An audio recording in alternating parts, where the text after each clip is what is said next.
I wanted my first video to be about the basics of marketing, so let's go over just the basics today. What's an impression? If you've ever looked at data in Google Search Console or you've run a paid marketing campaign, you probably already know what an impression is. An impression is simply defined as when your ad was shown on screen.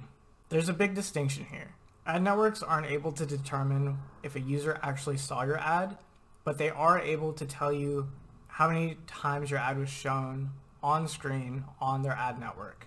So taking all those things into consideration, an impression is just the number of times your ad was shown on screen. Impressions are not unique, so that means a user might see your ad multiple times in a given day. Impressions are a great way to measure how much visibility your marketing campaign has, and it segues really well into the other metrics that I wanted to talk about. All right, let's jump into some of these other ones. CPM. CPM stands for cost per mil. That mil is just Latin for 1,000. So CPM is also known as cost per 1,000 impressions. So if CPM is cost per 1,000 impressions, then how does that work? If your campaign has 10,000 views and you spent $50 on ads, then your CPM would be $5. If you want to know what the formula is, you take all the impressions divided by 1,000, and then you divide that number by how much money you spent on ads. All right, so let's move on to reach.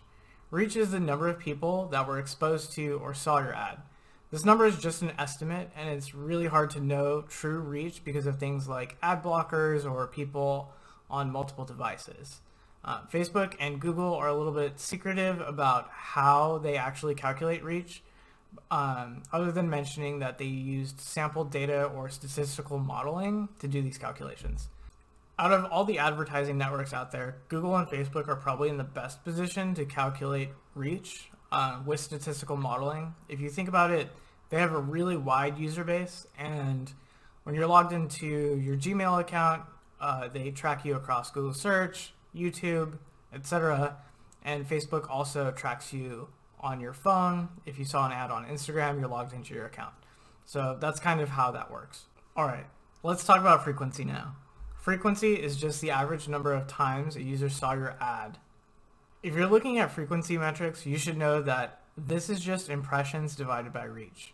Remember that reach is an estimated metric, so that means frequency is also somewhat estimated. According to Facebook, the optimal frequency for a given campaign is between 1 and 2. After that, they claim that there's a point of diminishing returns, starting at 3 to 4.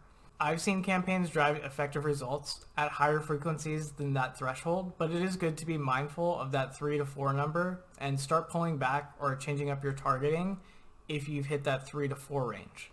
On the Google side, you can set frequency capping to 2 per day to make sure you aren't hitting the same user with too many ads in a single day.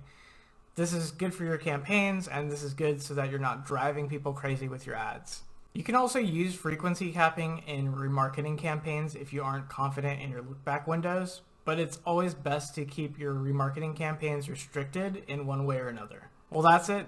Those were today's metrics. I hope this gives you a better understanding of these top of funnel metrics. If you liked the video, give us a thumbs up and subscribe to the channel. We're going to have interviews, in-depth tutorials, and even a fun segment where my brother and I kind of just talk about market trends and have a couple beers. Thanks, guys.